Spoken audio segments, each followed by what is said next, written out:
वज़ीर आला रेवंत रेड्डी ने मुल्क के पहले नायब वज़ीर-ए-आज़म और अजीम रहनुमा बाबू जगजीवन राम को शानदार खिराज अक़ीदत पेश करते हुए कहा कि उनकी कौमी खिदमात को हमेशा सुनहरी अल्फाज में याद रखा जाएगा। उन्होंने कहा कि बाबू जी ने इंतहाई पसमानदा और हालात से निकल कर मेहनत और दियानतदारी के बल पर आला तरीन ओहदों तक रसाई हासिल की।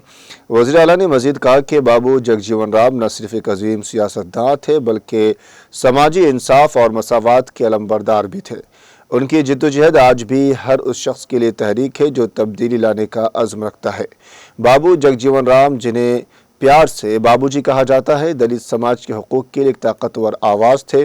उन्होंने हिंद पाक 1971 की जंग में वज़ीर दिफा के तौर पर अपनी कायदाना सलाहियतों का मुज़ाहरा किया और 1977 से 1969 के दौरान नायब वज़ीर-ए-आज़म के तौर पर मुल्क की खिदमत की। उनका सियासी करियर कई दिहाइयों पर मुहित रहा, जिसमें वो हमेशा समाजी मसावात, तालीम के फ़रोग़ और मज़दूर तबके की बेहतरी के लिए सरगर्म रहे।